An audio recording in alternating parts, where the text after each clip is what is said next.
Good morning to all of you students. So students, in our initial lecture we had studied the section of root and stem of monocot as well as dicot, right? So hope you all had revised that thing which I had taught to all of you. Okay, now the thing which is left is the anatomy of leaf. Okay, so for leaf students, you have to know that what are the other structure you are going to see in leaf which you had not seen in the root and stem. For example, in leaf you are going to see the stomata cells, the mesophyll cells, etc. Okay, so there inside the leaf you are not going to see all the strength providing structure like cambium, or you can say that the cambium rings, the lateral meristem, all the things you are not going to see here. Okay, so please open your book and let's start the anatomy of leaf. So like in root and stem we had studied the dicot and monocot. See, in leaf also we are going to study that. Okay, now this is the last topic of this chapter, and after that we will start our next chapter. Okay, now students, what you have to do is to learn all the chapters, or the most you can say that the thing is which is very important is the topic which I had covered in the explanation part. Okay, so you have to learn. For example, in morphology of flowering plant there are very huge number of examples in given, right? And please students, there are lots of complaints coming about regarding the book that you are not having the exact book which I am having.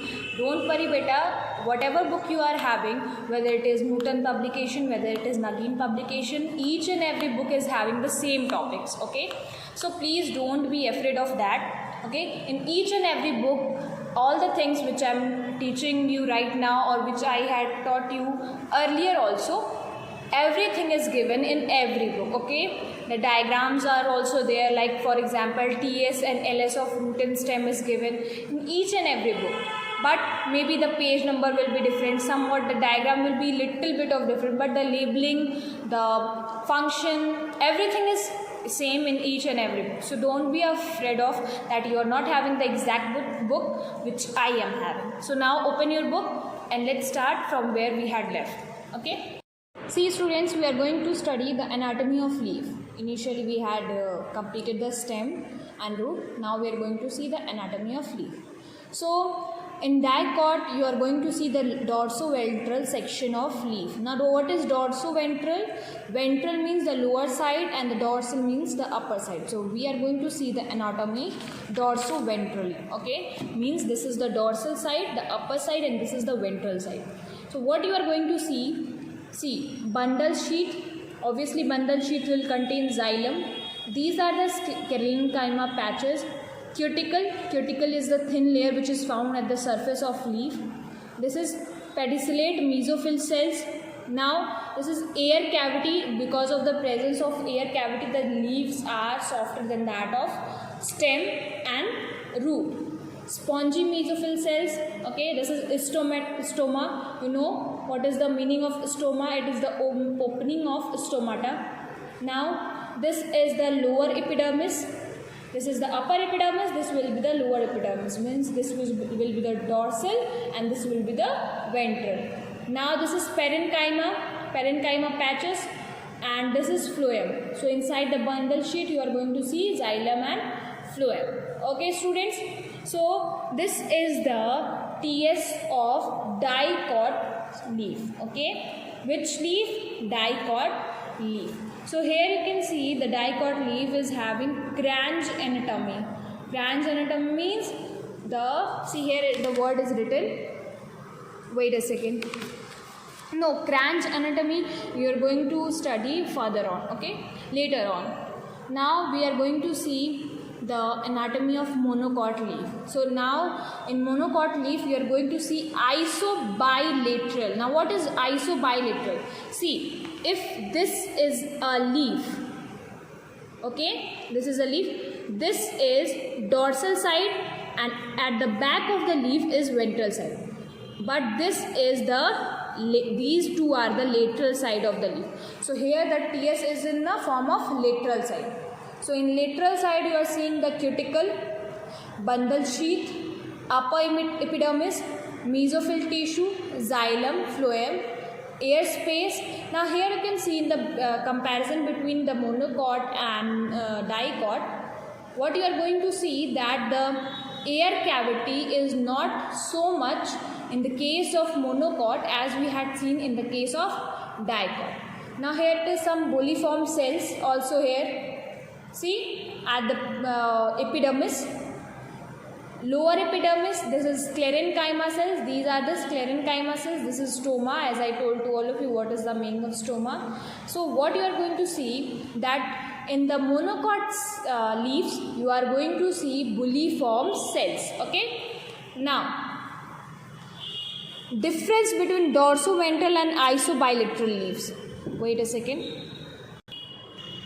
Whatever book you are having, this difference is given. All of you have to study this difference. For example, isobilateral, both sides are equally exposed to sunlight. Obviously, if we are studying lateral side, both the sides will be exposed, but at the dorsal and ventral side, the dorsal side will be exposed, not the ventral side. Okay.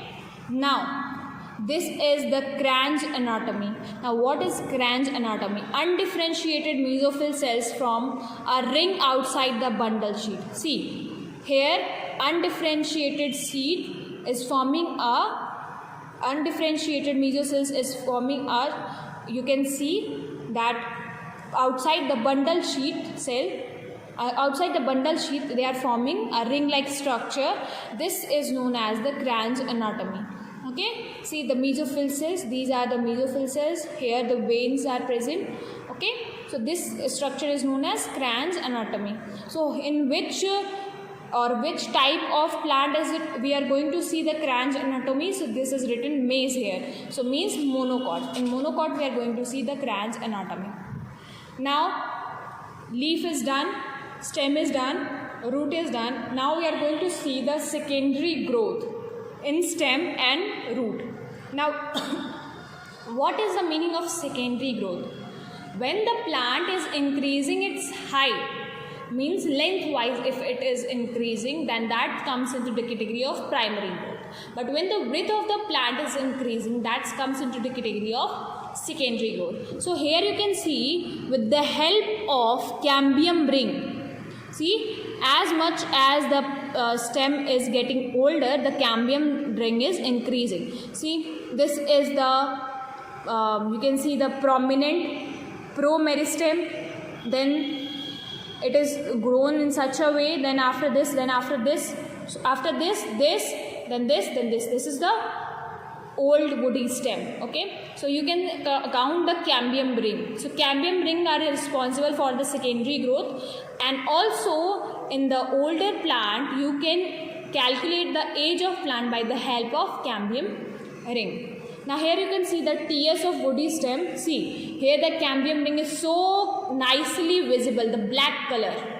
Okay, now see annual ring. What is annual ring? Annual ring is nothing, it is also a cambium ring. So for example, if a tree is having the capacity of cambium ring is having one cambium ring after 2 years, so if it is having 4 cambium ring, so you will be able to calculate that 2 into 4 is equal to 8. So the age of the tree will be 8 years. Okay, now here you can see what is the activity of cork cambium.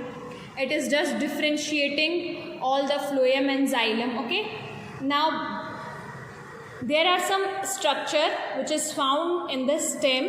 Okay, these are known as the lenticels. You had seen now that in bark somewhere the leaf you see in stem there are some area found where you find that the stem is broken. Okay, or the stem is having a pore like structure. Okay, broken area, that is known as the lenticels, and lenticels are also responsible for the transpiration through stems. Okay,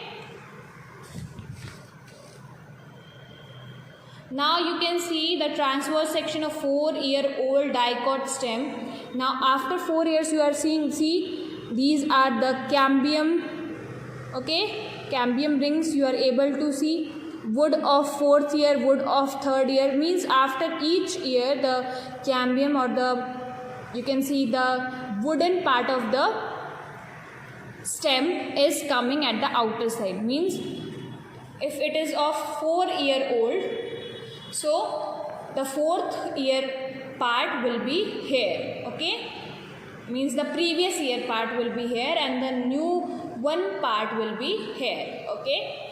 Now here you can see what is here, LS of tylosis. What is tylosis?